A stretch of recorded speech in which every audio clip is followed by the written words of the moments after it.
नमस्कार दोस्तों। आज की इस वीडियो में हम साइंस के कुछ इम्पोर्टेंट क्वेश्चंस पर डिस्कशन करने वाले हैं।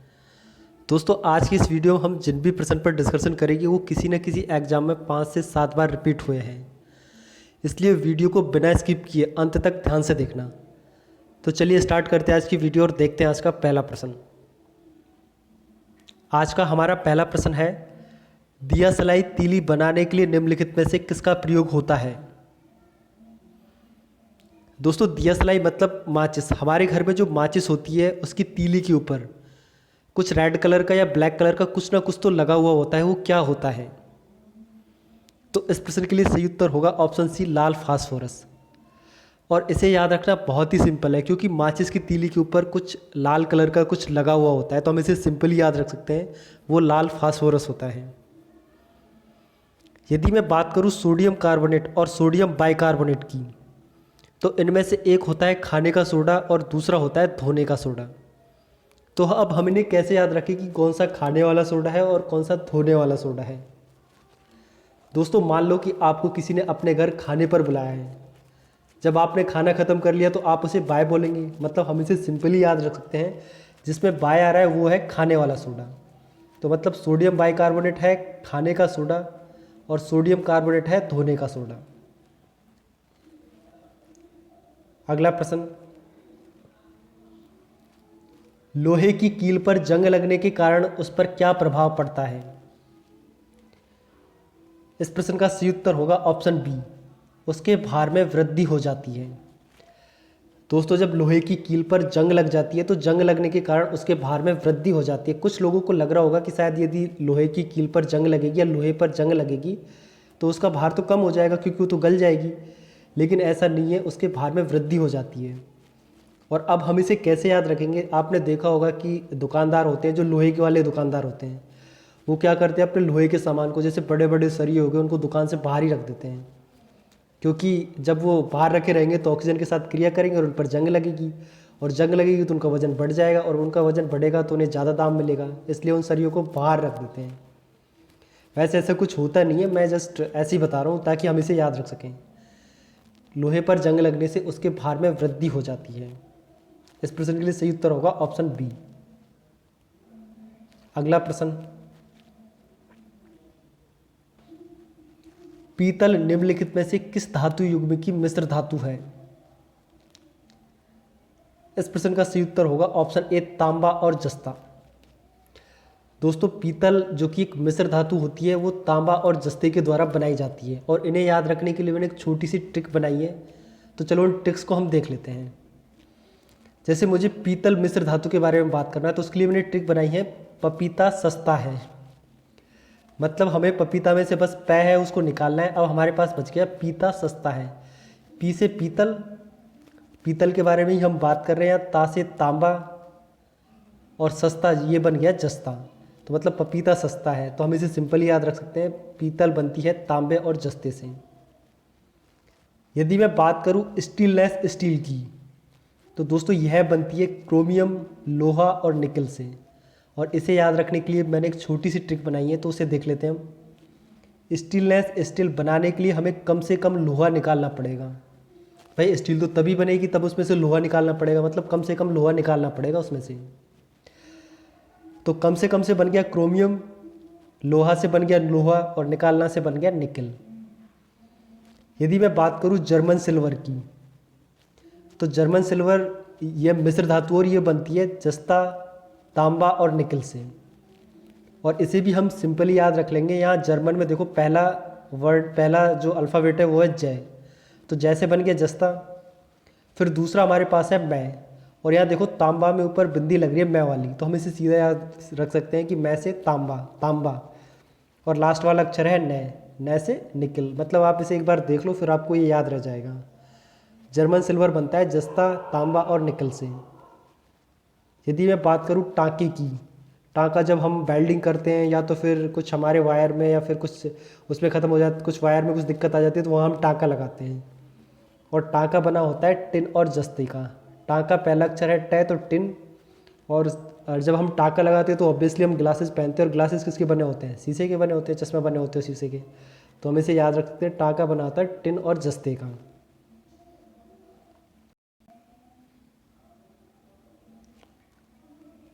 अगला प्रश्न, ऊष्मा का सर्वोत्तम चालक कौन सा है? हमें बताना है कि ऊष्मा का गुड कंडक्टर कौन सा है, जिसमें ऊष्मा है वो सबसे तेजी से बह सके।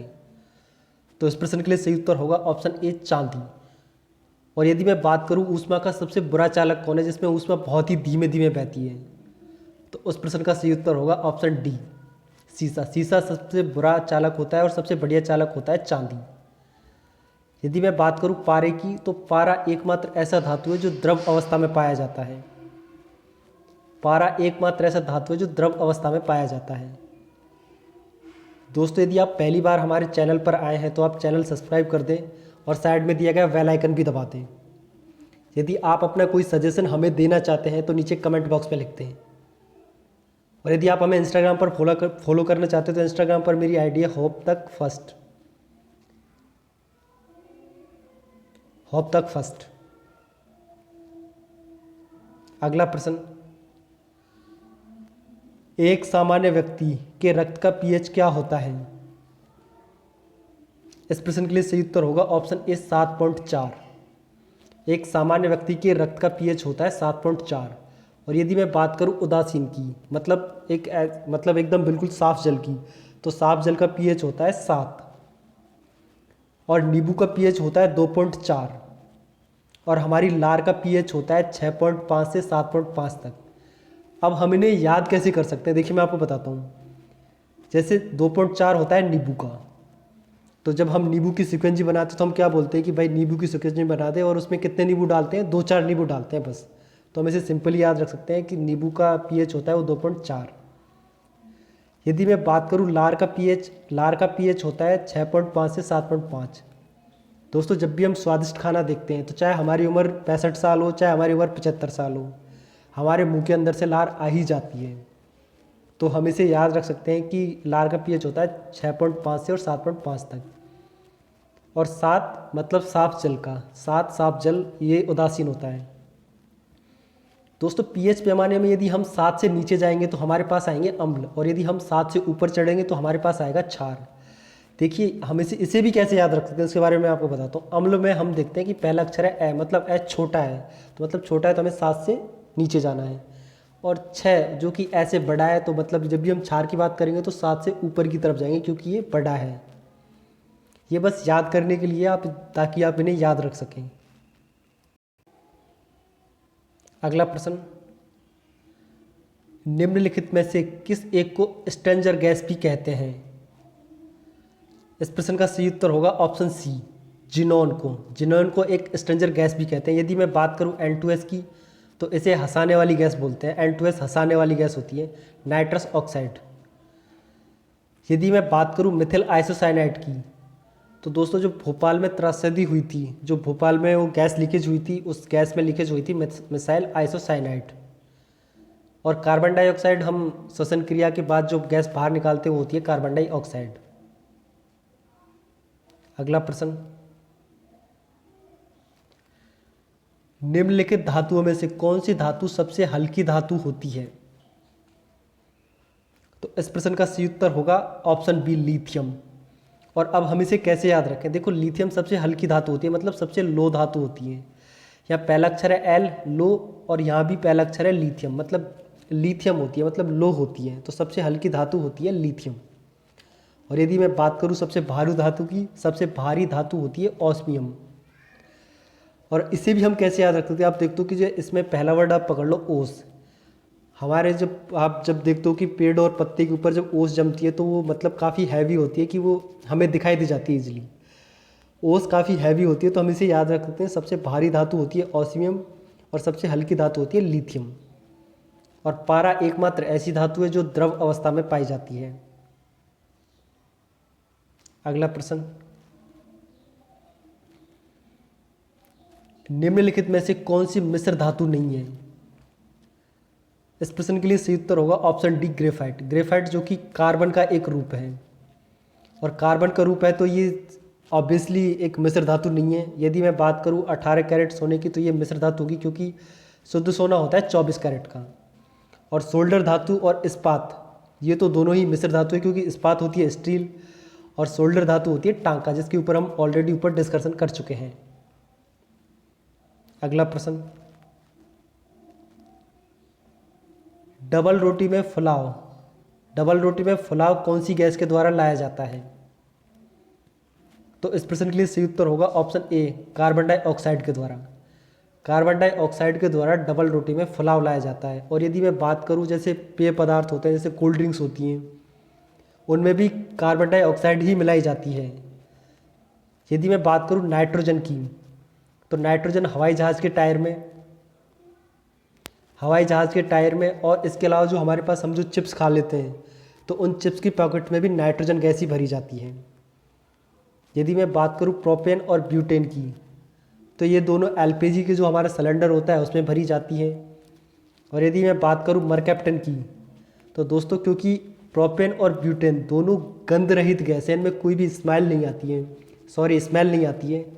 जब इनमें कोई स्मेल नहीं आती है तो स्मेल के लिए, उसमें स्मेल लाने के लिए हम उसमें मिला देते हैं मरकैप्टन। अगला प्रश्न, कैप्सूल का आवरण किसके द्वारा बना हुआ होता है? मतलब जो कैप्सूल का जो बाहरी परत होती है वो किसके द्वारा बनी हुई होती है? इस प्रश्न के लिए सही उत्तर होगा ऑप्शन सी, स्टार्च के द्वारा। कैप्सूल का जो ऊपरी परत है वो स्टार्च के द्वारा बना हुआ होता है। अगला प्रश्न,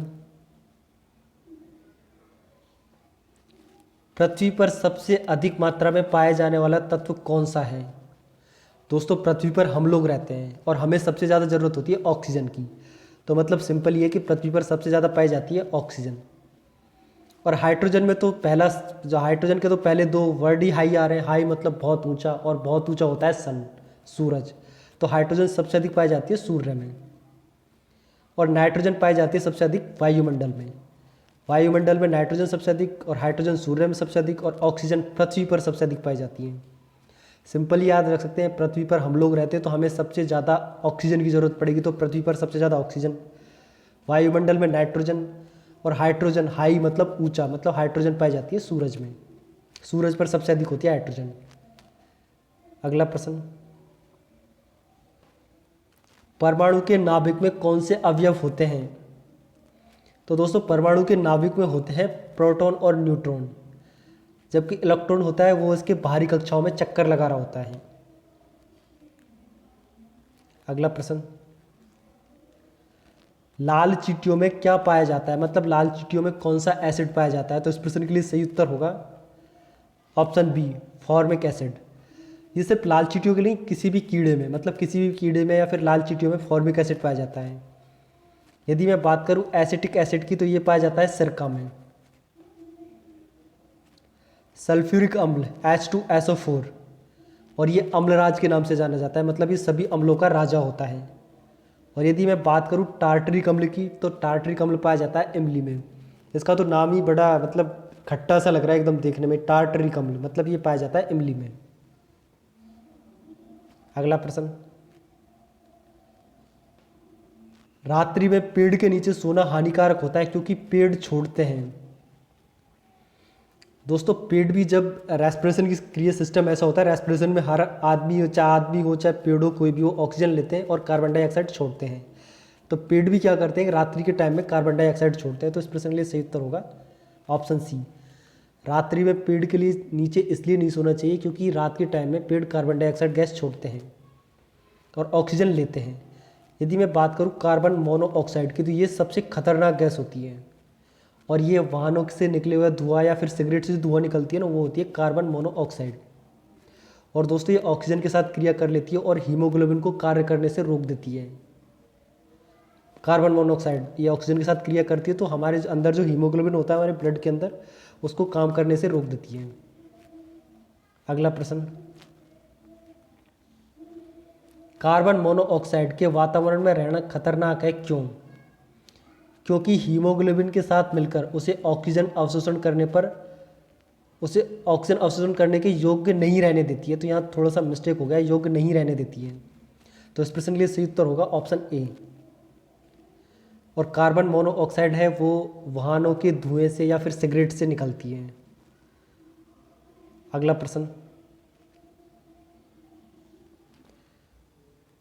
शीतल पर, जैसे एक शीतल पेय, ये पर नहीं है दोस्तों, शीतल पेय शीतल पेय जैसे कि कोला में पर्याप्त मात्रा में क्या होती है? तो इस प्रश्न के लिए सही उत्तर होगा ऑप्शन सी, निकोटीन। तंबाकू और शीतल पेय में निकोटीन पर्याप्त मात्रा में पाई जाती है। यदि मैं बात करूं कैफीन, तो कैफीन चाय और कॉफ़ी में सबसे अधिक मात्रा में पाई जाती है कैफीन। और टैनिन भी चाय और कॉफ़ी में ही पाई जाती है। टैनिन भी चाय और कॉफ़ी में पाई जाती है और कैफीन भी चाय और कॉफ़ी में पाई जाती है, जबकि निकोटिन शीतल पेय और तंबाकू में पाई जाती है। अगला प्रश्न, विद्युत बल्ब का फिलामेंट किसके द्वारा बना होता है? तो इस प्रश्न के लिए सही उत्तर होगा ऑप्शन ए, टंगस्टन के द्वारा। जो बिजली का बल्ब होता है उसके अंदर जो फिलामेंट होता है वो टंगस्टन धातु के द्वारा बना हुआ होता है। और ये मुझे लगता है कि तो आप सबको ही पता होगा। अगला प्रश्न, तड़ित चालक किसके द्वारा निर्मित होते हैं? तड़ित चालक दोस्तों क्या होता है कि जैसे आसमान में बिजली गरजती है, बिजली कड़कती है, तो बिजली कभी कभी घरों के ऊपर भी गिर जाती है। तो उसका जो कनेक्शन होता है, उसका जो अर्थ होता है, उसको उसके अर्थ को अर्थ तक पहुंचाने के लिए हम छत की दीवार पर या छत की बाउंड्री के ऊपर एक तड़ित चालक लगा देते हैं। तो पूछा गया है कि तड़ित चालक किसके द्वारा बना हुआ होता है?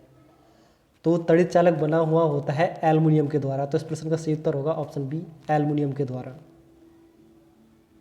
अगला प्रश्न, आजकल सड़क की रोशनी में पीले लैंप उपयुक्त हो रहे हैं। लैंपों में निम्नलिखित में से कौन सी गैस का प्रयोग होता है? यहाँ पर थोड़ी सी मिस्टेक हो गई दोस्तों, मैं जैसे बता रहा हूँ प्रश्न को आप उस हिसाब से सुनिए। आजकल सड़क की रोशनी में पीले लैंप उपयुक्त हो रहे हैं। इन लैंपों में कौन सी गैस भरी हुई होती है? तो इस प्रश्न के लिए सही उत्तर होगा ऑप्शन बी, सोडियम Na। अगला प्रश्न जो कि आज का हमारा अंतिम प्रश्न है, फोटोग्राफी के लिए उपयोगी होने वाला तत्व कौन सा है? तो इस प्रश्न के लिए सही उत्तर होगा ऑप्शन बी, सिल्वर ब्रोमाइड। ये फोटोग्राफी के लिए उपयुक्त होता है। दोस्तों यदि मैं बात करूँ सिल्वर नाइट्रेट की, तो आपने देखा होगा जब आप चुनाव में जब वोट डालते हैं तो वहाँ पर हमारे हाथ में अंगूठे में एक स्याही का निशान लगा मतलब हमारे नाखून होते हैं उस पर स्याही का निशान लगा दिया जाता है जो मिटती नहीं है। तो सिल्वर नाइट्रेट होती है अमिट स्याही। यदि मैं बात करूँ सल्फ्यूरिक अम्ल की, तो ये अम्लराज होता है H2SO4 और साइट्रिक एसिड जो कि सिरका में पाया जाता है। दोस्तों यदि आपको वीडियो अच्छी लगी तो आप इसे शेयर करें और सब्सक्राइब करना ना भूलें। थैंक यू दोस्तों, thanks for watching the video.